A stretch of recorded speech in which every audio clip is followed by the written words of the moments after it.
ಜೀನಾಗೆ ಸಂಪಾದಕತ್ವದಲ್ಲಿ ಜಿಎನ್ಎಸ್ news Sagar ಸುತ್ತದ ಆಚೆ ಈಚೆ ಶುಕ್ರವಾರದ ನ್ಯೂಸ್ ಅಪ್ಡೇಟ್ಗೆ ತಮಗೆ ಸ್ವಾಗತ. ಮುಖ್ಯಾಂಶಗಳು: ರಸ್ತೆ ನಿರ್ಮಿಸಿಲ್ಲ ಎಂದು ಪಡವಗೋಡು ಗ್ರಾಮಸ್ಥರು ಪ್ರತಿಭಟಿಸಲಿಲ್ಲ. ರಸ್ತೆ ನಿರ್ಮಿಸಿ ವಿನೂತನವಾಗಿ ಪ್ರತಿಭಟನೆ ಮಾಡಿದರು. ಪಡವಗೋಡು ಗ್ರಾಮಸ್ಥರ ಶ್ರಮದಾನಕ್ಕೆ ರೈತ ಸಂಘ ಸಾಥ್. ಗ್ರಾಮಾಂತರ ಪ್ರದೇಶಗಳ ಸಮಸ್ಯೆಗಳಿಗೆ ರಾಜ್ಯ ಸರ್ಕಾರ ಸ್ಪಂದಿಸಲಿ ಎಂದ ದಿನೇಶ್ ಶಿರವಾಳ. ಸ್ಥಳೀಯ ಸಂಸ್ಥೆಗಳ ಚುನಾವಣೆ ನಡೆಸಿ ಗ್ರಾಮಗಳ ಅಭಿವೃದ್ಧಿಗೆ ಆದ್ಯತೆ ನೀಡಿ ಎಂದ ರಮೇಶ್ ಕೆಳದಿ. ಜೋಶಿ ಫೌಂಡೇಶನ್ನಿಂದ ಪತ್ರಕರ್ತರ ಮಕ್ಕಳಿಗೆ ನೋಟ್ ಪುಸ್ತಕ ವಿತರಣೆ. ಫೌಂಡೇಶನ್ ಚಟುವಟಿಕೆ ಕುರಿತು ದಿನೇಶ್ ಜೋಶಿ, ಪತ್ರಕರ್ತರ ಸಂಘ ಕುರಿತು ಮಹೇಶ್ ಹೆಗಡೆ ಮಾತು. ಈಗ ಸುದ್ದಿಯ ವಿವರ. ಸಾಗರ ತಾಲೂಕಿನ ಗ್ರಾಮೀಣ ಭಾಗದಲ್ಲಿ ಅಭಿವೃದ್ಧಿ ಕೆಲಸಗಳು ನಿಂತು ನೀರಾಗಿದ್ದು, ಸಮರ್ಪಕವಾಗಿ ರಸ್ತೆ, ಚರಂಡಿ, ಬೀದಿ ದೀಪ, ಕುಡಿಯುವ ನೀರು ಇನ್ನಿತರೆ ಯೋಜನೆಗಳು ಅನುಷ್ಠಾನಗೊಳ್ಳದೆ ಗ್ರಾಮೀಣ ಭಾಗ ಸೊರಗಿ ನಿಂತಿದೆ. ಸರ್ಕಾರದ ವಿರುದ್ಧ ಪ್ರತಿಭಟನೆ ಮಾಡಿದರೆ ಪ್ರಯೋಜನ ಇಲ್ಲ ಎನ್ನುವುದನ್ನು ಅರಿತ ಗ್ರಾಮಸ್ಥರು ತಾವೇ ವಂತಿಗೆ ಎತ್ತಿ ಹಣ ಹೂಡಿ ರಸ್ತೆ ಅಭಿವೃದ್ಧಿ ಮೂಲಕ ವಿನೂತನ ಪ್ರತಿಭಟನೆ ಮಾಡುತ್ತಿದ್ದು, ಪಡವಗೋಡು ಗ್ರಾಮ ಅಂತಹದ್ದೊಂದು ಪ್ರತಿಭಟನೆಗೆ ವೇದಿಕೆ ಕಲ್ಪಿಸಿಕೊಟ್ಟಿದೆ. ಗ್ರಾಮಸ್ಥರ ವಿನೂತನ ಪ್ರತಿಭಟನೆಗೆ ರೈತ ಸಂಘ ಸಾಥ್ ನೀಡಿದೆ. ಪಡವಗೋಡು ಗ್ರಾಮ ಪಂಚಾಯಿತಿಯ 2 ರಸ್ತೆಗಳು ಅಂದಾಜು ಸುಮಾರು 3 ಕಿಲೋಮೀಟರ್ ಅಭಿವೃದ್ಧಿಗೆ 2 ರಿಂದ 3 ಲಕ್ಷ ಅಂದಾಜು ಪಟ್ಟಿ ತಯಾರಿಸಲಾಯಿತು. ಜೆಸಿಬಿ ಮತ್ತು ಟ್ರ್ಯಾಕ್ಟರ್ಗಳಿಗೆ ಮಾತ್ರ ಹಣ, ಶ್ರಮದಾನ ಮಾಡುವ ಗ್ರಾಮಸ್ಥರಿಗೆ ಕೂಲಿ ಇಲ್ಲ ಎನ್ನುವ ಒಪ್ಪಂದದಡಿ ಕೆಲಸ ಪ್ರಾರಂಭವಾಯಿತು. ಇದಕ್ಕಾಗಿ ಗ್ರಾಮದೊಳಗೆ ವಂತಿಗೆ ಎತ್ತಿ ಹಣ ಸಂಗ್ರಹಿಸಿ ಹೊಂದಿಸಿಕೊಳ್ಳಲಾಯಿತು. ಈ ಸಂದರ್ಭದಲ್ಲಿ ಮೇಘರಾಜ್ ಪಡವಗೋಡು, ಅಜ್ಜಪ್ಪ ಪಡವಗೋಡು, ಸಂತೋಷ್, ಲಿಂಗರಾಜ್, ಮಹೇಶ್, ಉಮೇಶ್, ನವೀನ್, ರಾಮಚಂದ್ರ, ಶಶಿಕಲಾ, ಸುಜಾತ ಇನ್ನಿತರರು ಹಾಜರಿದ್ದರು. ಈ ಕುರಿತು ರೈತ ಸಂಘದ ಜಿಲ್ಲಾಧ್ಯಕ್ಷ ದಿನೇಶ್ ಶಿರವಾಳ, ಕಾರ್ಯಾಧ್ಯಕ್ಷ ರಮೇಶ್ ಕೆಳದಿ, ಗ್ರಾಮಸ್ಥರಾದ ಮಂಜುನಾಥ್ ಗೌಡ ಮಾತನಾಡಿದ್ದಾರೆ. ಸಂಘ ಹಾಗೂ ಪಡಗೋಡು ಗ್ರಾಮಸ್ಥರ ಸಹಯೋಗದಿಂದ ಸುಮಾರು 2 ಕಿಲೋಮೀಟರ್ ರಸ್ತೆಯನ್ನ ದುರಸ್ತಿಗೊಳಿಸಿಕೊಳ್ತಕ್ಕಂತ ಕಾರ್ಯಕ್ಕೆ ಇವತ್ತು ನಮ್ಮ ಕಾರ್ಯಾಧ್ಯಕ್ಷರು, ನಮ್ಮ ಇಲ್ಲಿನ ಈ ಭಾಗದ ಅನೇಕ ಪದಾಧಿಕಾರಿಗಳು, ನಮ್ಮ ಸಂಚಾಲಕರು, ನಾನು, ನಮ್ಮ ಮಹಿಳಾ ಪದಾಧಿಕಾರಿಗಳು ಎಲ್ಲರೂ ಕೂಡ ಬಂದು ಚಾಲನೆ ಕೊಟ್ಟಿದ್ದೇವೆ. ಸುಮಾರು 2 ರಸ್ತೆಗಳು, 1-1.5 ಕಿಲೋಮೀಟರ್ನ 2 ರಸ್ತೆಗಳನ್ನ ವರ್ಷದಿಂದ ಒಂದೊಂದು ವರ್ಷದಿಂದ ಕೂಡ ಪಂಚಾಯತಿಗೆ ತಮ್ಮ ಬೇಡಿಕೆಯನ್ನ ಅಹವಾಲನ್ನ ಸಲ್ಲಿಸಿದ್ರು ಕೂಡ ಗ್ರಾಮಸ್ಥರು ಯಾವುದೇ ಪಂಚಾಯಿತಿಯ ಸದಸ್ಯರು ಅಥವಾ ಅಧ್ಯಕ್ಷರು ಆಗಲಿ ಅಥವಾ ಅಧಿಕಾರಿಗಳಾಗಲಿ ಈ ರಸ್ತೆ ದುರಸ್ತಿ ಕಾರ್ಯವನ್ನ ಮಾಡದ ಕಾರಣ ಮೂಲಭೂತವಾಗಿ ಬೇಕಾಗಿರ್ತಕ್ಕಂಥ ಸೌಕರ್ಯವನ್ನ ಪಂಚಾಯಿತಿ ವ್ಯಾಪ್ತಿಯ ಅಧಿಕಾರಿಗಳು ಆಡಳಿತ ನೀಡದ ಕಾರಣ ಇವತ್ತು ಅವರೇ ಸ್ವತಃ ಅವರ ಸ್ವಂತ ಖರ್ಚಿಂದ ರೈತ ಸಂಘಟನೆಯ ಪದಾಧಿಕಾರಿಗಳು, ಕಾರ್ಯಕರ್ತರು ಮತ್ತೆ ಈ ಊರಿನ ಗ್ರಾಮಸ್ಥರು ನಿರ್ಮಾಣ ಮಾಡ್ಕೊಳ್ಬೇಕು ಅಂತ ತೀರ್ಮಾನಕ್ಕೆ ಬಂದಾಗ ನಾವು ಕೂಡ ಅದನ್ನ ಚಾಲನೆ ಕೊಡ್ಲಿಕ್ಕೆ ಆಹ್ವಾನ ಕೊಟ್ಟಿದ್ರು. ನಾವು ಕೂಡ ಅದನ್ನ ಚಾಲನೆ ಕೊಡ್ಲಿಕ್ಕೆ ಈಗ ಆಗಮಿಸಿ ಚಾಲನೆ ಕೊಟ್ಟಿದ್ದೇವೆ. ನಾನು ಹೇಳಲಿಕ್ಕೆ ಬಂದಿರೋದು ಏನಪ್ಪಾ ಅಂತಂದ್ರೆ, ಕರ್ನಾಟಕ ರಾಜ್ಯ ರೈತ ಸಂಘ ಅನೇಕ ಕಾರ್ಯಗಳಲ್ಲಿ ರೈತ ಪರವಾದ ಕಾರ್ಯಕ್ರಮದಲ್ಲಿ ಮುನ್ನುಗ್ತಾ ಇದ್ರು ಕೂಡ ಮತ್ತೆ ಜನಪರವಾಗಿಯೂ ಕೂಡ ಇಂಥ ಕಾರ್ಯದಲ್ಲಿ ನಾವು ಮುಂದೆ ಹೋಗ್ಬೇಕು. ಎಲ್ಲ ಭಾಗದಲ್ಲೂ ಅಷ್ಟೇ ರೈತ ಸಂಘಟನೆಯ ಕರ್ತವ್ಯ ಇದು. ಯಾಕೆಂತಂದ್ರೆ ನಾವು ರಸ್ತೆ ಮಾಡ್ಕೊಳ್ಳೋದು ಒಂದು ಭಾಗ ಅಂತ ಅಂದ್ರೆ ಸರ್ಕಾರದ ವಿರುದ್ಧ ಇದು ಪ್ರತಿಭಟನೆಯ ದಾಖಲು ಮಾಡ್ತಕ್ಕಂಥದ್ದು ಕೂಡ ಒಂದು ಭಾಗ ಆಗಿದೆ. ಇವತ್ತು ನಾವು ಗ್ರಾಮೀಣ ಪ್ರದೇಶದಲ್ಲಿ ಮೂಲಭೂತವಾಗಿ ಬೇಕಾಗಿರ್ತಕ್ಕಂಥದ್ದು ವಿದ್ಯುತ್ತು, ರಸ್ತೆ, ಚರಂಡಿ, ನೀರು, ಈ ರೀತಿಯ ವಿಚಾರದಲ್ಲಿ ನಮಗೆ ಯಾವ ಸವಲತ್ತುಗಳು ಸಿಗದೇ ಇದ್ದಾಗ ಬಹಳ ಹತಾಶರಾಗಿ ಗ್ರಾಮಸ್ಥರು ಇಂಥ ಕೆಲಸಕ್ಕೆ ಬರ್ತಾರೆ. ಇವತ್ತಿನ ನಿರ್ಧಾರ ಶ್ಲಾಘನೀಯ ಒಂದ್ ಕಡೆ ಆದ್ರೆ ಬೇಸರದ ಸಂಗತಿ. ಯಾಕಂತಂದ್ರೆ ನಮ್ಮನ್ನ ಆಳ್ತಕ್ಕಂಥ ಸರ್ಕಾರಗಳು ಗ್ರಾಮೀಣ ಭಾಗದ ಇಂಥ ಸಣ್ಣ ಪುಟ್ಟ ಸಮಸ್ಯೆಗಳನ್ನು ಕೂಡ ಬಗೆಹರಿಸಲಿಕ್ಕೆ ಶಕ್ತವಾಗಿಲ್ಲ, ಸಮರ್ಥವಾಗಿಲ್ಲ ಅಂತಕ್ಕಂಥದ್ದು ಬೇಸರವಾದ ಸಂಗತಿ. ನಮ್ಮ ಮಾನ್ಯ ಮುಖ್ಯಮಂತ್ರಿಗಳಿಗೆ ಮನವಿ ಮಾಡ್ಕೊಳ್ತೇನೆ.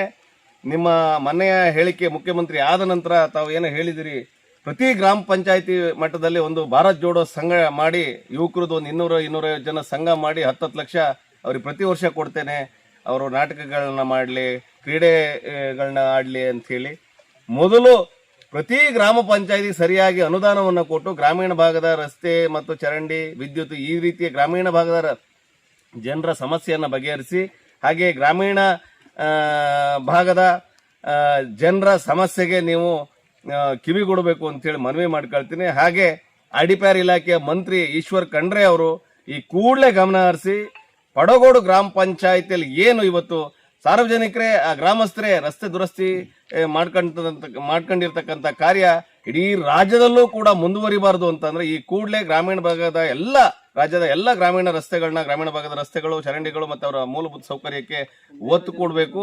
ಈ ಕೂಡಲೇ ತಮ್ಮ ಅಧಿಕಾರಿಗಳಿಗೆ ಸೂಚನೆಯನ್ನ ಕೊಡಬೇಕು ಅಂತ ಹೇಳಿ ನಾನು ಈ ಮೂಲಕ ಮನವಿ ಮಾಡ್ಕೊಳ್ತೇನೆ. ರಮೇಶ್, ನಮಸ್ಕಾರ.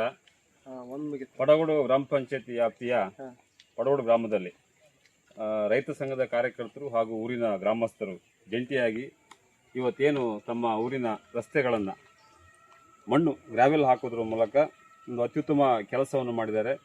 ಆ ಎಲ್ಲ ಕಾರ್ಯಕರ್ತರಿಗೆ ಹಾಗೂ ಗ್ರಾಮಸ್ಥರಿಗೆ ಮೊದಲು ರೈತ ಸಂಘದ ವತಿಯಿಂದ ಅಭಿನಂದನೆ ಸಲ್ಲಿಸ್ತೇನೆ. ಇವತ್ತು ರಾಜ್ಯ ಸರ್ಕಾರ ಸುದೀರ್ಘವಾಗಿ ಇವತ್ತು ಸ್ಥಳೀಯ ಸಂಸ್ಥೆಯ ಚುನಾವಣೆಗಳನ್ನು ನಡೆಸದೆ ವಿಫಲರಾಗಿದ್ದಾರೆ. ಅವಕ್ಕೆಲ್ಲ ಹೊಣೆ ಈ ಗುಂಡಿ ಬಿದ್ದ ರಸ್ತೆಗಳು.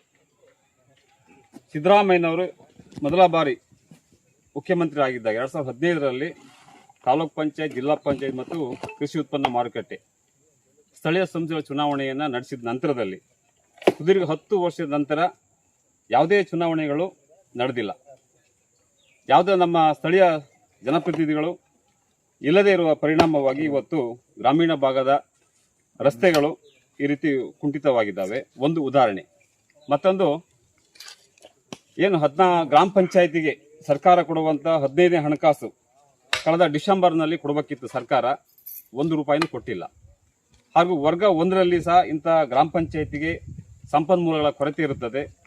ಹಾಗಾಗಿ ಗ್ರಾಮೀಣ ಭಾಗದ ರಸ್ತೆಗಳನ್ನು ಅಧಿಕಾರಿಗಳ ಮಟ್ಟದಲ್ಲಿ ಇವತ್ತು ಕಾಮಗಾರಿ ಕೈಗೆತ್ತಿಕೊಳ್ಳಲು ವಿಫಲರಾಗ್ತಿದ್ದಾರೆ. ಇದೆಲ್ಲ ಹೊಣೆ ರಾಜ್ಯ ಸರ್ಕಾರದ್ದು. ಇವತ್ತು ಸುದೀರ್ಘ 10 ವರ್ಷ ಯಾಕೆ ಚುನಾವಣೆ ಆಗಿಲ್ಲ ಅಂತ ಕೇಳುವಂಥ ಪಕ್ಷಗಳು ಇಲ್ಲ. ಯಾಕಂದರೆ ಕಾಂಗ್ರೆಸ್ ಅವಧಿಯಲ್ಲಿ ಆಗಿಲ್ಲ, ಬಿಜೆಪಿ ಅವಧಿಯಲ್ಲಿ ಆಗಿಲ್ಲ. ಈ ಮೂರನೇ ಪಕ್ಷ JDS ಕೇಳಬೇಕಾದ್ರೆ ಅದು ಬಿಜೆಪಿ ಜೊತೆ ಹೊಂದಾಣಿಕೆ ಮಾಡಿಕೊಂಡಿದೆ. ಹಾಗಾಗಿ ಯಾಕೆ ನಡೆಸಿಲ್ಲ ಅಂತ ನೈತಿಕತೆ ಇಲ್ಲುವಂಥ ಪಕ್ಷಗಳು ಇವತ್ತು ಇದ್ದಾವೆ. ಹಾಗಾಗಿ ಇಡೀ ರಾಜ್ಯದಲ್ಲಿ ಇವತ್ತು ಒಂದು ಪರ್ಯಾಯ ರಾಜಕೀಯ ಶಕ್ತಿ ಇವತ್ತು ಬರಬೇಕಾಗತ್ತಂತ ನನ್ನ ಅಭಿಪ್ರಾಯವನ್ನು ನಾನು ಇಲ್ಲಿ ವ್ಯಕ್ತಪಡಿಸ್ತೇನೆ. ಮತ್ತು ಈ ಇಂಥ ಕಾಮಗಾರಿಗಳು ಪ್ರತಿ ಗ್ರಾಮದಲ್ಲೂ ಮುಂದುವರಿತಾವೆ ಮುಂದೆ. ಹಾಗಾಗಿ ಸರ್ಕಾರಕ್ಕೆ ನಾಚಿಕೆ ಆಗಬೇಕು. ಅದು ಎಚ್ಚೆತ್ತುಕೊಂಡು ರಾಜ್ಯ ಸರ್ಕಾರ ಗ್ರಾಮೀಣ ಭಾಗದ ರಸ್ತೆಗಳಿಗೆ ಅನುದಾನಗಳನ್ನು ಕೊಡಬೇಕಂತ ಈ ಮೂಲಕ ಮನವಿಯನ್ನು ಮಾಡ್ತೇನೆ.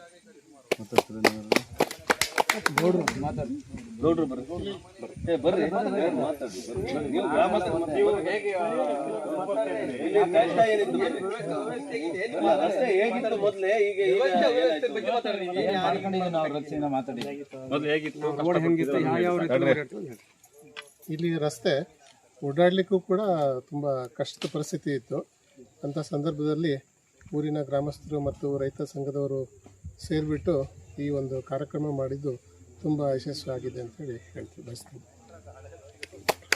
ಹಾಗೆ ಈ ನಮ್ಮ ಗ್ರಾಮ ಪಂಚಾಯಿತಿಯ ಕಂದಾಯ ವಸೂಲಿಯು ಕೂಡ ನಿಲ್ಲಬೇಕು. ಸದ್ಯ ಯಾವುದೇ ನೀವು ನಮ್ಮ ಮೂಲಭೂತ ಸೌಕರ್ಯವನ್ನ ಈಡೇರಿಸದೇ ಇದ್ರೆ ಕಂದಾಯ ವಸೂಲಿಗೂ ಕೂಡ ಬರಬಾರ್ದು. ಸಾರ್ವಜನಿಕರು ಅಷ್ಟೇ ಕಂದಾಯ ವಸೂಲಿ ಕರ ವಸೂಲಿಗೆ ಬಂದಂತ ಸಂದರ್ಭದಲ್ಲಿ ಸರಿಯಾಗಿ ಸ್ಪಂದನೆ ಮಾಡಬಾರ್ದು. ನಮ್ಮ ಕೆಲಸವನ್ನ ಅವ್ರಿಗೆ ಬೇಡಿಕೆ ಏನಿತ್ತು ಅದನ್ನೆಲ್ಲ ನೆನಪು ಮಾಡಬೇಕು.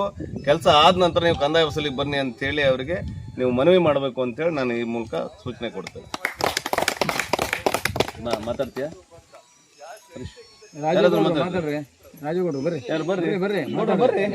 ದುಡಿಮೆಯ ಒಂದು ಭಾಗ ಸಾಮಾಜಿಕ ಸೇವೆಗೆ ಮೀಸಲು ಇರಿಸಿದರೆ ಆತ್ಮತೃಪ್ತಿ ಸಿಗುತ್ತದೆ. ಅದರಲ್ಲಿಯೂ ಶೈಕ್ಷಣಿಕ ಚಟುವಟಿಕೆಗಳಿಗೆ ಉದಾರವಾಗಿ ದೇಣಿಗೆ ನೀಡುವ ಕೆಲಸ ಪ್ರತಿಯೊಬ್ಬರ ಆದ್ಯತೆಯ ವಿಷಯವಾಗಿದೆ ಎಂದು ಜೋಶಿ ಫೌಂಡೇಶನ್ ಸಂಸ್ಥಾಪಕ ಅಬಸ್ಸೆ ದಿನೇಶ್ ಕುಮಾರ್ ಎನ್ ಜೋಶಿ ತಿಳಿಸಿದರು.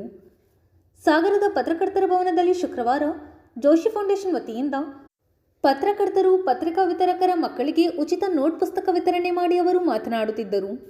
ಜೋಶಿ ಫೌಂಡೇಶನ್ನ ಮಾಸ ನಂಜುಂಡಸ್ವಾಮಿ, ಪತ್ರಕರ್ತರ ಸಂಘದ ಅಧ್ಯಕ್ಷ ಮಹೇಶ್ ಹೆಗಡೆ ಮಾತನಾಡಿದರು. ಈ ಸಂದರ್ಭದಲ್ಲಿ ಸಂಘದ ಕಾರ್ಯದರ್ಶಿ ಎಂಜಿ ರಾಘವನ್, ಜಿಲ್ಲಾ ಕಾರ್ಯದರ್ಶಿ ದೀಪಕ್ ಸಾಗರ್, ಜಿಲ್ಲಾ ವಿಶೇಷ ಆಹ್ವಾನಿತ ಜಿ ನಾಗೇಶ್, ಸಹ ಕಾರ್ಯದರ್ಶಿ ಲೋಕೇಶ್ ಕುಮಾರ್ ಇನ್ನಿತರರು ಹಾಜರಿದ್ದರು. ಅಥವಾ ಇನ್ಕಮ್ ಟ್ಯಾಕ್ಸ್ ಕಟ್ಟುವಂಥದ್ದು, ಅಥವಾ ಡಾಕ್ಟರ್ಗಳಿಗೆ ಕೊಡ್ತಕ್ಕಂಥದ್ದು, ಮಾತ್ರೆ ಅಂಗಡಿ ಕೊಡ್ತಕ್ಕಂಥದ್ದು, ಈ ರೀತಿಯಾಗಿ ನಾವು ಹೇಗಾದರೂ ಅದನ್ನು ಖರ್ಚು ಮಾಡಲೇಬೇಕು. ನಮ್ಮ ಆರ್ಥಿಕ ಪರಿಸ್ಥಿತಿ ನಿಂತಿರ್ತಕ್ಕಂಥದ್ದೇ ಖರ್ಚಿನ ಮೇಲೆ. ಎಷ್ಟು ಜಾಸ್ತಿ ಖರ್ಚು ಮಾಡ್ತೀವೋ ಅಷ್ಟು ಭಾರತ ಉನ್ನತಿ ಸ್ಥಿತಿಯಲ್ಲಿದೆ ಅಂತಕ್ಕಂಥದ್ದು ವರ್ಲ್ಡ್ ಎಕಾನಮಿ ಡಿಸೈಡ್ ಮಾಡ್ತಕ್ಕಂಥದ್ದೇ ಎಷ್ಟು ಖರ್ಚು ಅನ್ನೋದು ಆಧಾರದ ಮೇಲೆ. ಹೆಚ್ಚಿಗೆ ಖರ್ಚಾದರೆ ಈ ದೇಶ ಪ್ರಗತಿಯಲ್ಲಿದೆ ಅಂತ.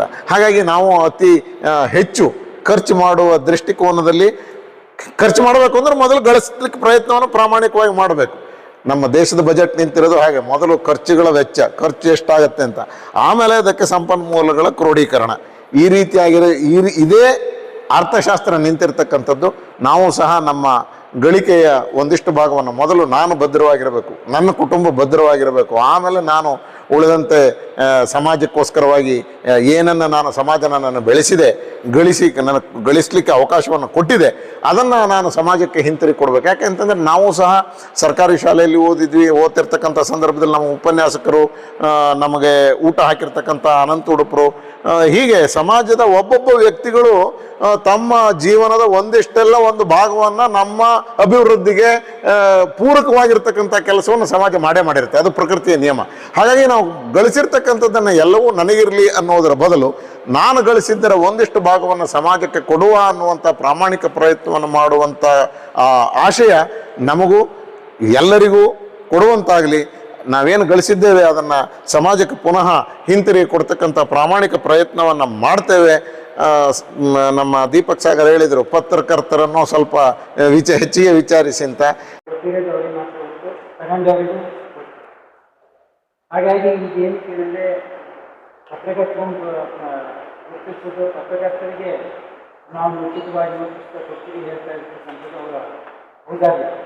ಕಳೆದ ವರ್ಷವೂ ಕೂಡ ಸುಮಾರು ಒಂದು 250-300 ಪುಸ್ತಕವನ್ನು ಕೊಟ್ಟಿದ್ದಾರೆ. ಅದರಿಂದ ಕಳೆದ ವರ್ಷ ನಮ್ಮ ಪತ್ರಕರ್ತರ ಮಕ್ಕಳು ತುಂಬ ಅನುಕೂಲ ಆಗಿದೆ. ಈ ರೀತಿಯಾಗಿ ಪುಸ್ತಕ ತಗೊಳ್ಳೋದು ತುಂಬ ಕಷ್ಟದ ಕೆಲಸ. ಆ ಸಮಯದಲ್ಲಿ ಉಚಿತವಾಗಿ ಕೊಡ್ತಾ ಇರ್ತಕ್ಕಂಥ ಕೆಲಸ ಇದೆಯಲ್ಲ, ಆ ಶಿಕ್ಷಣ ಮತ್ತು ಇದಕ್ಕೆ ಅವ್ರು ಮಾಡ್ತಾ ಇರ್ತಕ್ಕಂಥ ಸಹಾಯ ನನ್ನ ಅನಿಸಿಕೆ ಪ್ರಕಾರ ಒಂದು ಸುಮಾರು ಕನಿಷ್ಠ ಈ ವರ್ಷ ನಮ್ಮ ತಾಲೂಕಲ್ಲಿ 30-35 ಸಾವಿರ ಕೊಡ್ತಾ ಇದ್ದಾರೆ ಅಂತ ಅನಿಸುತ್ತೆ. ಅದನ್ನು ಅವರೇ ಹೇಳ್ತಾರೆ ಭಾಷಣದಲ್ಲಿ. ಅಂದರೆ ನೋಟ್ ಪುಸ್ತಕವನ್ನು ಇಷ್ಟೊಂದು ಸಾವಿರಾರು ಗಟ್ಟಲೆ ನೋಟ್ ಪುಸ್ತಕವನ್ನು ತರಿಸಿ ಅದನ್ನು ಹಂಚೋದಿದೆಯಲ್ಲ, ಸ್ವತಃ ಅವರೇ ಹೋಗ್ಬಿಟ್ಟು ಇಡೀ ತಾಲೂಕಿನಲ್ಲಿ ಎಲ್ಲ ಕಡೆಯೂ ಹೋಗ್ಬಿಟ್ಟು ಅವರು ಹಂಚಿಸ್ತಾ ಇದ್ದಾರೆ. ನಿಜವಾಗ್ಲೂ ಅವರ ಕಾರ್ಯ ತುಂಬ ಶ್ಲಾಘನೀಯವಾಗಿತ್ತು. ಅವರು ಜನಮರಿಕಾರಿಯಾಗಿ ನಮ್ಮೊಂದಿಗೆ ಇದ್ದು ಅನೇಕ ಕೆಲಸಗಳನ್ನು ಮಾಡಿಕೊಟ್ಟಿದ್ದಾರೆ. ಈಗ ನಮ್ಮ ಪತ್ರಕರ್ತರ ಸಂಘವು ಕೂಡ ನಾನು ಇಂಥ ದಾನಿಗಳನ್ನು ಹುಡುಕ್ತಾ ಇರ್ತೀವಿ. ಈಗ ಈ ನಮ್ಮ ಪತ್ರಕರ್ತರ ಸಂಘ ನಾನು ಅಧ್ಯಕ್ಷನಾಗಿ ಹೇಳಬೇಕು ಅಂತಂದರೆ, ಇದೊಂದು ಈ ಕೂಸು ಅಂದರೆ ಈ ಸಂಘ ಬಹಳ ಹಳೆಯ ವರ್ಷದ್ದಾಗಿದ್ದರೂ ಕೂಡ ನಾವಿಲ್ಲಿ ಸಂಘವನ್ನು ಕಟ್ಟಿ ಒಂದು ಬಿಲ್ಡಿಂಗನ್ನು, ಹೊಸ ಕಟ್ಟಡವನ್ನು ಮಾಡಿಬಿಟ್ಟು ಇದಕ್ಕೆ ಏನೇನು ಬೇಕು, ಮೂಲಭೂತ ಸೌಕರ್ಯಗಳನ್ನು ಏನೇನು ಕೊಡಬೇಕು ಅಂತ ರೀತಿಯೊಳಗೆ ಈಗಾಗಲೇ ಕೆಲವೊಂದಿಷ್ಟು ಮಾಡಿದ್ವಿ. ಕೆಲವು ದಾನಿಗಳನ್ನು ಇಟ್ಕೊಂಡು ಈಗಾಗಲೇ ಈಗ ಸೀಲಿಂಗ್ ಮಾಡಿದ್ವಿ. ಇದು ಶುಕ್ರವಾರದ ಸಮಗ್ರ ಸುದ್ದಿ. ನಿರಂತರ ಸುದ್ದಿಗಾಗಿ ನೋಡ್ತಾ ಇರಿ GNS ನ್ಯೂಸ್. ನಮಸ್ಕಾರ.